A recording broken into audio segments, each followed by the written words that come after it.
मला असं वाटतं की आता ज्या प्रकारची जागतिक परिस्थिती तयार झालेली आहे त्याचा सर्व देशाच्या अर्थव्यवस्थांवर एक मोठा ताण पडतो आहे। आपल्या बाजूला पाकिस्तानमध्ये पेट्रोलचे भाव 450 रुपये इतके वर गेलेले आहेत। ती कमतरता आहे। आपल्या भारतामध्ये माननीय प्रधानमंत्र्यांमुळे पेट्रोल, डिझेल, गॅस सगळ्या गोष्टी आपल्याला मिळत आहेत। पण मोदीजींनी सांगितलेलं आहे की आपल्याला अनिर्बद्ध वापर करता येणार नाही।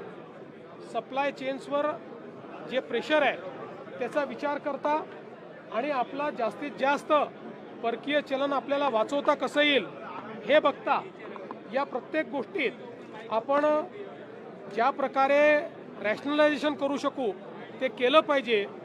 हे आव्हान अतिशय योग्य अशा प्रकारचं आव्हान आहे आणि त्याला सगळ्यांनी प्रतिसाद द्यावा अशी आमची विनंती आहे। राहुल गांधींनी टीका केली आहे की ते म्हणतात तुम्ही रोड शो मध्ये मोदीजी स्वतः एवढ्या गाड्या वापरतात, बाकी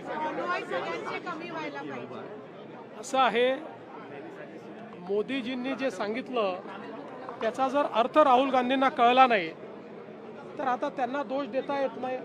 कुठेतरी त्यांची समजच कमी आहे, पण तो जनतेला कळलाय आणि त्यामुळे जनता रिस्पॉन्ड करेल। सर, केरळमध्ये मुख्यमंत्री तडजोड करणारे पंतप्रधान आहेत, त्यांच्याकडून देश चालवणं होणार नाही हे राहुल गांधींचं म्हणणं आहे। असं आहे, देशामध्ये सर्वात रिजेक्टेड नेता हे राहुल गांधी आहेत। रिजेक्टेड माल आहे। आता त्याला तुम्ही महत्त्व देता, आम्ही देत नाही। सर, केरळमध्ये मुख्यमंत्री ठरत नाही काँग्रेसचा, पण ते तमिळनाडूत ते राज्यपालांवर आरोप करत होते, तुम्ही कसं पाहताय? मला असं वाटतं की काँग्रेस पार्टीची अवस्था अशी आहे की त्यांच्या सेंट्रल लिडरशिपला स्टेटमध्ये कोणी मानत नाही। सेंट्रल लिडरशिप डिसिजन घेऊ शकत नाही। सेंट्रल लिडरशिप स्टेटला एकत्रित ठेवू शकत नाही। कर्नाटकमध्ये आपण तेच पाहतोय, केरळमध्ये तेच होणार आहे।